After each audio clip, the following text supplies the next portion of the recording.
votre fidélité 20h sur la télévision Futur Média. Bonsoir à toutes et à tous et bienvenue à cette principale édition. Tout de suite, les titres.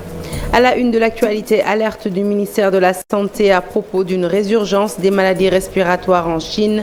Les virus à l'origine de ces affections respiratoires s'attaquent principalement aux enfants. Selon l'Organisation mondiale de la santé, les autorités sanitaires préconisent le retour aux mesures de prévention adoptées lors de la pandémie due au coronavirus. La tension monte au sein de Viper, une entreprise qui fait dans le décapage.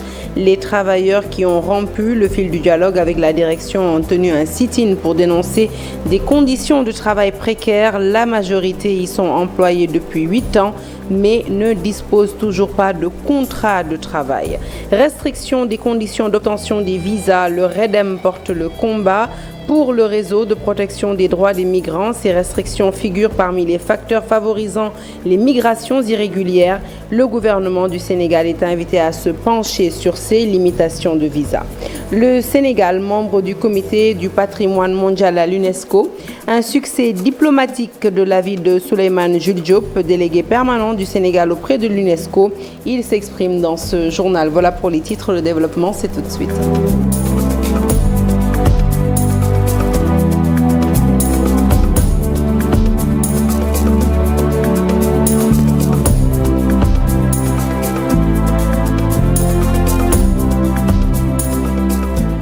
Bonsoir à toutes et à tous. Un journal que nous ouvrons tout de suite avec ces cas de maladies respiratoires constatés en Chine par l'Organisation mondiale de la santé. Une alerte prise très au sérieux par le ministère de la Santé qui, pour parer à toute propagation du virus, recommande aux citoyens de recourir aux mesures de prévention en vigueur lors de la pandémie à Covid-19. Retour sur le communiqué du ministère de la Santé avec Dissa Prera.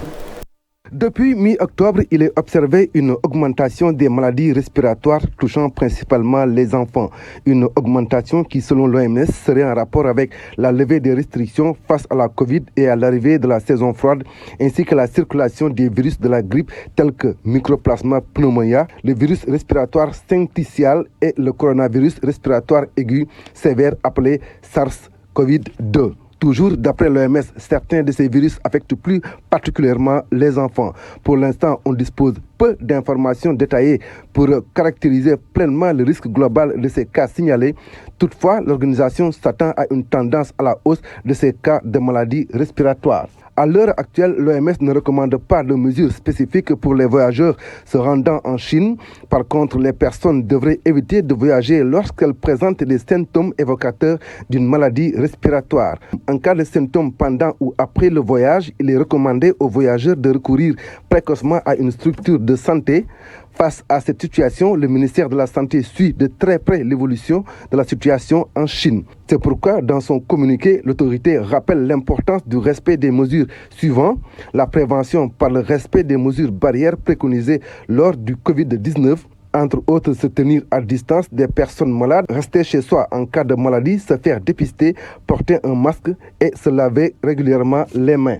Le recours précoce aux structures de santé en cas de maladie respiratoire survenue de manière récente, en particulier chez les enfants. Et enfin, vacciner systématiquement les enfants ciblés par le PEV. Santé toujours avec ce record d'interventions chirurgicales réalisées par le service ophtalmologie de l'hôpital de Ourossogui. Au total, 1700 opérations en 10 mois, des opérations effectuées sur des patients en provenance d'horizons divers, de Dakar à Tambacounda en passant par la Mauritanie. Ces interventions ont été réalisées par un seul médecin assisté par 2 techniciens. Notre reporter à Matam a visité le service ophtalmo de Ourossogui. Pour nous, suivons ce reportage signé Ali Bandelnian et El Ajli. C'est le service qui attire le plus grand nombre de patients dans toute la région de Matam. Dans cette région chaude, aux rayons solaires très agressifs, les populations ont trop souffert des yeux. Seulement, aujourd'hui, plus besoin d'aller voir ailleurs. Nous voulons fréquenter ce service parce que nous y trouvons un soin de qualité. Ce service fait notre fierté. On ne va plus à Mbour, encore moins à Bop ou à Tambacounda comme on le faisait. On vient ici à Ourossogui, on se soigne et on a un excellent médecin. De Saint-Louis à Tambacounda, de Dakar à Touba, les Sénégalais viennent de partout. Au-delà des frontières, Maliens et Mauritaniens se bousculent à l'hôpital de Ourossogui. Quand on amène un malade, il l'accueille bien. Il le consulte. S'il s'agit de faire l'opération, ils le font des opérations. S'il ne s'agit pas de faire l'opération, ils le donnent le traitement et il guérit. C'est cette information qu'elle est venue en Mauritanie parce que depuis 15 ans, j'ai fait hospitaliser ici mon vieux. Ils ne vont plus à l'intérieur de Mauritanie. Tous nos patients qui viennent ne viennent plus, n'en parlent plus en Mauritanie. Ils viennent se consulter ici. Ils viennent se consulter ici. Nouakchott c'est très loin. C'est pas aussi à cause que Nouakchott est très loin. Aussi les facilités.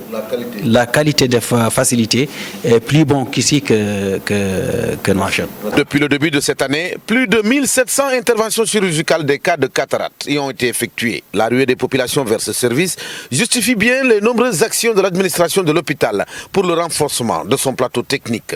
C'est vrai, on ne limite pas le nombre de patients. Aujourd'hui, on est à 92, je crois, 92 tickets. Hier, je crois, on était à 125 tickets. Avant-hier, le mercredi, 125 tickets. Hier, on a opéré 26 patients de cataracte. On a passé toute la journée à opérer. On est 3. Il y a un médecin ophtalmologiste et 2 techniciens supérieurs en ophtalmologie. Voilà. Alors, mais il se dit dans la rue aussi que vous avez un savoir mystique. Est-ce que vous pouvez dire aux Sénégalais par rapport à ça? Est-il vrai que vous avez un savoir mystique? Savoir mystique, non. Ça, peut-être on a appris la médecine, on a appris l'ophtalmologie, on fait tout ce qu'il y a à faire, tout ce que nous savons faire. Et puis voilà, peut-être les gens, à cause de ça, les gens ont apprécié et ils viennent nous voir. En fait, c'est uniquement ça.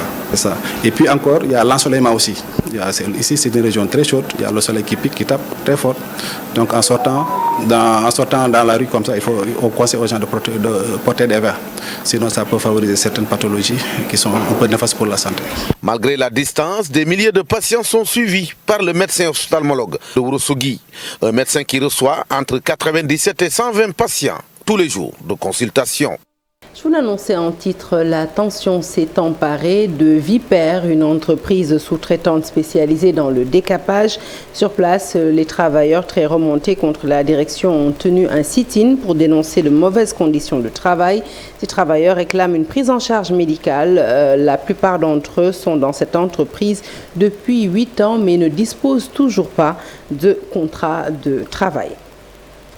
Autre mouvement d'humeur, mais il s'agit cette fois-ci des ressortissants sénégalais basés à Bamako et qui crient leur ras-le-bol. Ils dénoncent les nombreuses difficultés qu'ils vivent, notamment des difficultés notamment liées à la confection de documents administratifs, passeports et cartes nationales d'identité sur le corridor Dakar-Bamako. Ils en appellent à la diligence des autorités centrales.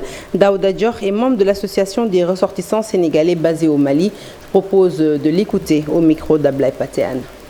Les Sénégalais rencontrent toujours des difficultés sur le corridor Bamako-Dakar et même sur les autres corridors tels que Dakar jusqu'à Abidjan, etc. À part ce fait, pour avoir les passeports, les pièces d'identité, nous sommes obligés de revenir jusqu'à Dakar pour effectuer nos pièces administratives. Donc là, la position d'un consulat serait favorable. Les associations sénégalaises vivant au Mali sont bien organisées et aimeraient bien sûr toujours l'accompagnement de l'État à travers ce consulat que nous réclamons depuis fort d'années. Nous souhaiterons dans les meilleurs délais que nous puissions mettre ce consulat ensemble pour que les Sénégalais puissent encore être plus dans de meilleures conditions. Parce qu'au Mali, les étudiants sénégalais vivant au Mali sortent d'habitude major de leur promotion. Malheureusement, n'ont pas de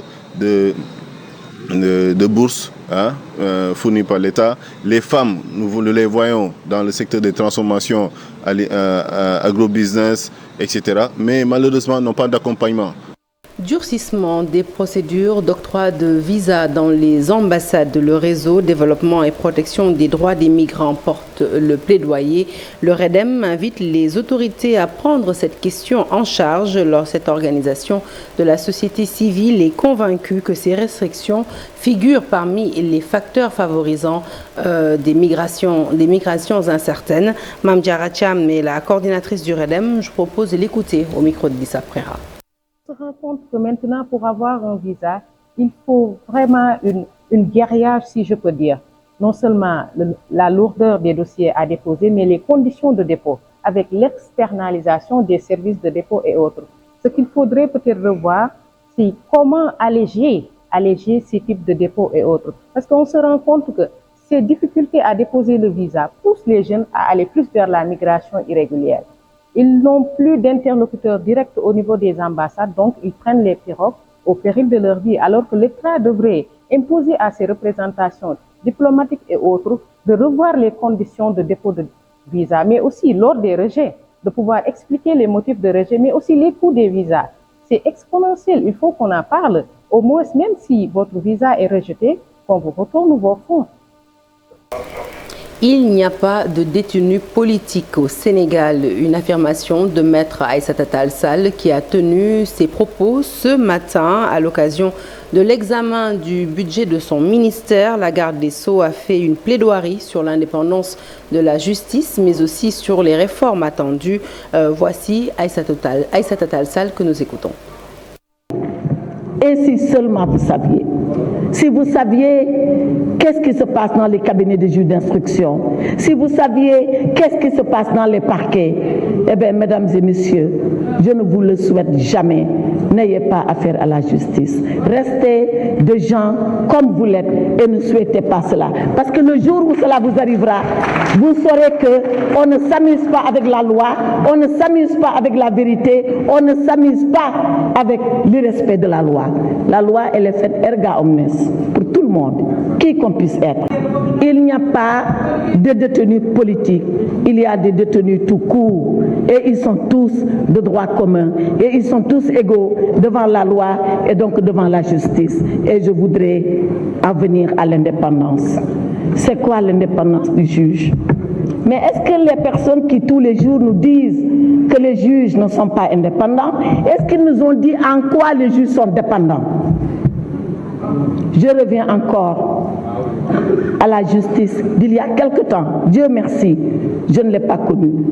Ou pour aller au Conseil supérieur de la magistrature, le juge voyait sa carrière définie, son avancement ou sa rétrogradation décidée, sans qu'il n'ait la possibilité de participer, encore moins de savoir qu'est-ce qui va se décider sur son sort. Aujourd'hui, ce sont les mêmes juges qui décident de leur avancement, qui jouissent de leur carrière, qui font leur propre discipline. Que fait le président de la République là-dedans? Rien, absolument rien. C'est ça l'indépendance de la justice. C'est de dire aux juges, vous avez une affaire et vous jugerez selon la loi et selon votre conscience. C'est ça l'indépendance du juge. Mais quelle est cette indépendance ou cette dépendance qui vous dit si je gagne, bravo, les juges c'est des héros, bravo, les juges c'est des patriotes, bravo, les juges. 3 ouvrages en 4 mois. Amadouba, la dernière marche, dernier à paraître du journaliste Madiambal Diagne. C'est un livre de 249 pages, écrit en gros caractères, lisible et accessible à tous pour revenir sur le parcours du Premier ministre. Après un travail journalistique effectué, le président du groupe Avenir Communication laisse le soin de l'appréciation de son livre au grand public. Et Habib Faye et Pape Sangonemei ont assisté à la présentation de ce livre. Reportage. En l'espace de 4 mois, Madiambal Diagne publie 3 ouvrages. Amadouba, la dernière marche, vient de paraître. Il n'y a pas de sujet tabou, il n'y a pas de plaidoyer quelconque. C'est donner une information exhaustive sur ce qu'on peut reprocher à Amadouba ou les critiques qui sont portées contre lui. Il y en a qui parlent de sa richesse, il y en a qui parlent de son endettement. Il y a des éléments d'analyse qui sont là. Dans son livre, le journaliste revient sur le parcours du Premier ministre. C'est présenter un homme politique qui aspire à la plus haute marche du pays, c'est-à-dire à la fonction de président de la République du Sénégal. J'ai essayé, à force de témoignages, à force d'anecdotes, à force de recherche et d'investigation, à retracer son parcours, son itinéraire de vie, de son enfance à Grand Dakar, de son cursus universitaire, de sa carrière de fonctionnaire et de sa carrière gouvernementale. Il laisse alors aux lecteurs de faire leur propre appréciation. Parce qu'écrire sur un candidat, ce n'est pas sur tous les candidats qu'on veut écrire. Il faut écrire sur un candidat qui peut susciter de l'intérêt du public. Il ne sert à rien d'écrire un livre que personne ne va lire. Mais je suis sûr, en tant que journaliste, en faisant un choix rédactionnel d'écrire sur Amadou Ba, je suis sûr de toucher un large public. Je crois que tout journaliste, quand il écrit, cherche à faire quelque chose qui intéresse le public. Après avoir effectué un travail de journaliste, c'est-à-dire aller à la quête de l'information, l'auteur estime avoir touché le grand public. Allez, parlons environnement à présent, justice climatique notamment. Des femmes ont battu le pavé pour interpeller les décideurs. La place de la Nation a accueilli cette marche des femmes qui estiment que la crise climatique devient de plus en plus inquiétante. Les changements climatiques affectent tous les secteurs d'activité et pour la COP28 à venir, eh bien, il faudra agir et prendre des engagements fermes allant dans le sens de respecter l'accord de Paris. D'après ces femmes, l'heure est à l'action. Nous écoutons tout de suite Khadi Kamara, présidente de l'association Vacances Vertes et une initiatrice de la marche au micro d'Alassane Ba et Modou Diop. Rien qu'en 2022, les événements climatiques extrêmes ont plongé plus de 56 millions de personnes dans la faim, alors que 333 millions de personnes sont confrontées à une insécurité alimentaire aiguë selon le programme alimentaire mondial. Il est essentiel que le monde donne la priorité à la protection des populations contre les chocs climatiques prévisibles avant qu'elles ne tombent dans l'insécurité alimentaire. Il faut savoir aussi que pour cette COP28, j'insiste bien là-dessus pour les médias. Il faut savoir que pour cette COP28, de nombreux rapports ont été publiés pour alerter sur les dangers de l'inaction climatique et sur l'ampleur du chemin qu'il reste à parcourir pour rester dans les clous de l'accord de Paris. Les émissions de gaz à effet de serre mondiales ne reculeraient que de 2% d'après les rapports, au lieu des 43% qui sont nécessaires pour limiter le réchauffement climatique à 1,5. Justement, face aux difficultés de financement pour lutter contre le changement climatique, les autorités sénégalaises se forment aux différentes techniques d'élaboration et de recherche de financement vert. C'est dans ce sens que s'est tenu un atelier à Dakar ce matin. Pierre-Henri Dimanche est chef de projet portefeuille Sénégal. Il s'en explique au micro d'Amadou Ba. Le changement climatique est un des enjeux et des défis particuliers pour le financement de toute activité de lutte contre les changements climatiques qui, comme on le sait, n'a pas de frontières, malheureusement, est vraiment un problème mondial et entre autres sahélien. Au Sénégal, ça sera comme pour les autres pays. Donc c'est de pouvoir élaborer des projets, comme on disait, qui soient bancables pour le financement à travers le Fonds vert du climat, pour le climat. Et donc l'importance ici, c'était de pouvoir former un certain nombre de cadres membres de différents ministères, que ce soit de l'environnement, que ce soit de l'eau, que ce soit de l'agriculture, sur la formulation de projets qui soient bancables donc pour ce fonds. Toute action qui soit en faveur de la lutte contre le changement climatique, que ce soit au niveau de la dégradation des terres, enfin de la restauration de la dégradation des terres, d'activités en promotion d'agroécologie, donc toute action qui soit en faveur de la lutte contre le changement climatique. Je vous l'annonçais en titre, le Sénégal devient membre du comité du patrimoine mondial à l'UNESCO. Selon Souleymane Jules Diop, ambassadeur délégué permanent du Sénégal auprès de l'UNESCO, il s'agit là d'un succès diplomatique qui s'ajoute à la récente élection de notre pays à la présidence de la Convention mondiale anti-dopage.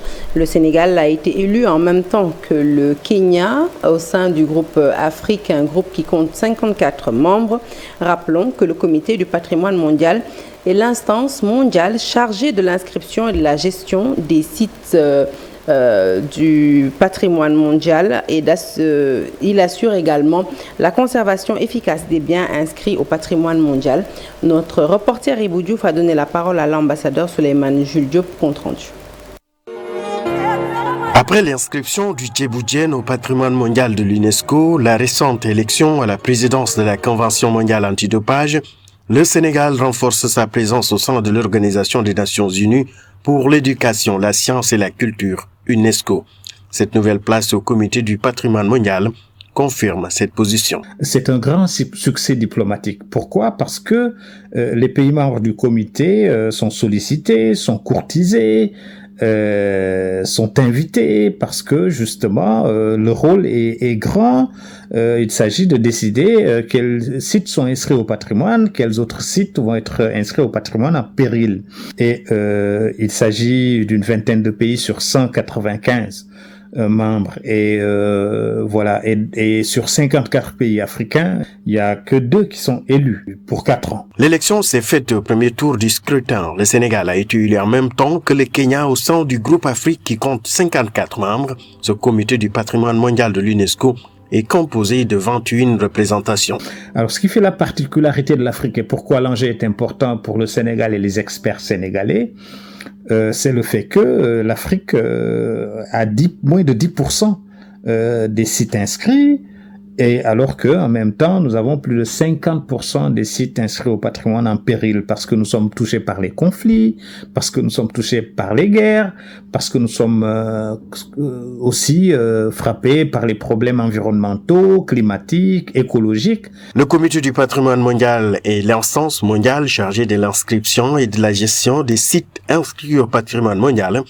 Il est chargé de valoriser le rôle des communautés dans la mise en œuvre de la Convention du patrimoine afin d'assurer la conservation efficace des biens inscrits au patrimoine mondial. Que nous devons à la signature diplomatique de notre pays, qui est une signature importante, malgré la taille de notre pays, la taille de notre économie, et aussi à la qualité de nos experts. Nous avons choisi comme experts le directeur du patrimoine, Monsieur Badiane, et le directeur du musée des civilisations, Monsieur Bokoum. Et donc voilà, il faut féliciter l'équipe de la délégation, mon équipe que je dirige ici en tant qu'ambassadeur. Tout pays confondu, le comité a approuvé cette année l'inscription de 42 nouveaux sites, 33 sites culturels, 9 naturels, sur un total de 54 candidatures représentées pour cette session. Dans le département de Linguère, le projet C19 PASA Lomacaf a organisé un atelier d'échange pour renforcer les capacités des vétérinaires privés et stagiaires dans le domaine de l'insémination artificielle. Une formation dispensée par le directeur du Centre national d'amélioration génétique. Ceci va participer à terme à l'augmentation de la production laitière et la réduction du coût d'exploitation de l'élevage dans la zone. Compte rendu de cet atelier avec Mamadou Moustapha Ndiaye et Sidi Thiam.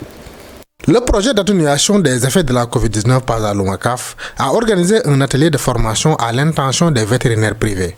Objectif, renforcer leur capacité par rapport à la maîtrise des nouvelles techniques d'insémination artificielle. Il s'agit pour nous d'une opportunité que nous avons saisie pour renforcer les capacités des vétérinaires du secteur privé. Vous savez que le secteur privé rentre de plus en plus en plein dans le territoire national. Et donc, c'est l'occasion de renforcer les capacités, surtout sur ce volet amélioration de la production, amélioration de la productivité, surtout dans le secteur de la production laitière. Une formation appréciée de fort belle manière par les autorités locales et les bénéficiaires. Ceux-ci ont soutenu mordicus que ce renforcement de capacité va augmenter la production laitière et baisser la facture laitière qui est devenue très salée. Dans ce cadre même, on peut parler de démocratisation donc de l'activité d'insémination artificielle parce qu'ils sont formés dans le volet de l'insémination artificielle. Et cela permettra aux bénéficiaires donc d'être mieux outillés pour pouvoir pratiquer donc cette activité au bénéfice des populations de la localité. Et tout cela, c'est pour réduire la fracture laitière au niveau du pays, parce que comme vous le savez, le projet doit impacter sur les bénéficiaires. Et si on renforce les capacités des vétérinaires privés qui sillonnent la zone d'intervention, ils pourront faire des interventions de qualité et augmenter la production laitière, d'où la création de l'ICES et la création d'autres activités génératrices de revenus. Et l'activité génératrice de revenus, comme vous le savez, c'est aussi un objectif du projet C19 Paza-Lomacaf. Au-delà de la capacitation des vétérinaires privés de la zone et des stagiaires, le projet C-Covid-19 va leur doter de matériel d'insémination, ensuite des 25 unités pastorales déjà construites au bénéfice des éleveurs et producteurs de la zone. Allez, parlons culture à présent avec la culture Walo-Walo qui renaît dans la partie nord du pays et plus précisément à Gaïa. Du Perhan au Regat, les habitants de ces localités de la région de Saint-Louis ont revisité la culture des anciens, des moments de cohésion pour les fils du terroir, un prétexte pour faire connaître la culture Walo-Walo au monde entier. Reportage est signé Ousseynou Diopé à Utsek. Gaïa a vécu pendant 3 jours au rythme des calebasses des femmes du Walo, accompagnées par les chansons symboliques pour montrer la bravoure des ancêtres. La belle culture sur la terre ferme, mais également dans les eaux du fleuve, avec les régates. Une belle occasion pour les pêcheurs de montrer la belle tradition des Walo-Walo. Pour les autorités locales, l'occasion a été saisie pour montrer la culture de Gaïa. Ça fait vivre la culture à Gaïa. Avec les prières qui ont été faites, tu peux traverser le fleuve sans problème. Les dangers sont écartés aujourd'hui. Dans les eaux du fleuve, les pagaies s'enchaînent, les jeunes aux muscles saillants, après les travaux champêtres, rivalisent d'ardeur, le tout dans le fair play. Démarche d'inclusion dans la diversité. Aujourd'hui, nous avons des pêcheurs alpulaar, nous avons des pêcheurs wolof, nous avons des pêcheurs, etc. Donc, c'est une démarche de mixité, d'inclusivité, mais autour d'un consensus fort sur ce qui fait l'authenticité du territoire. Les chansons des femmes du Walo bercent les participants, sans oublier le Perhan, qui reste encore une identité des fils de Gaïa. Une séance à la fois d'assimilation, mais de restitution des connaissances acquises dans les familles ancestrales, en termes de protection, d'identification, mais également en termes de formulation, en tout cas, pour le bon sort. À Gaïa, la culture des Kubalo reste encore une belle tradition, des moments forts à vivre sous la protection des Galagdés. Célébration de la 3e édition du programme African Women Leadership Awards. Le thème choisi cette année, autonomisation des femmes dans un nouveau système économique agroalimentaire. L'événement a permis d'honorer des femmes africaines qui ont fait preuve de bravoure et d'utilité dans tous les secteurs d'activité où elles sont présentes. Nous écoutons tout de suite Penda Diallo, qui est présidente d'African Women Leadership. Elle s'exprime au micro de Ibou Diouf et Amadouba. L'intérêt de cette soirée, c'est pour mettre la lumière sur les femmes, les revaloriser, montrer ce qu'elles font, les donner l'opportunité d'être vraiment sous les projecteurs pour que leur travail puisse enfin embrasser un chemin accessible partout au Sénégal et en Afrique. Parce qu'aujourd'hui, si vous voyez, les femmes sont dans plusieurs secteurs d'activité, dans les transformations de produits agricoles, que ce soit dans le secteur avicole, dans la pisciculture, dans les transformations de fruits et légumes. Aujourd'hui, nous avons besoin de beaucoup encore de soutien à l'image du Sénégal à travers les frontières, à travers le secteur digital. Donc ce sont des femmes à appuyer, à montrer pour qu'elles ne se découragent pas. Aujourd'hui, les femmes prennent la pirogue. Je pense que c'est parce qu'il n'y a pas d'espoir, il n'y a plus d'espoir. Je pense que si on brise l'espoir à la souche, la personne en tant que telle n'a plus d'habilité pour pouvoir réaliser et mettre en exergue ses rêves ou réaliser vraiment tout ce qu'elle aurait dû faire dans sa vie. C'est la fin de ce journal. Merci de l'avoir suivi. L'actualité se poursuit sur toutes nos plateformes digitales. Excellente suite de programmes en notre compagnie et bon début de semaine à toutes et à tous.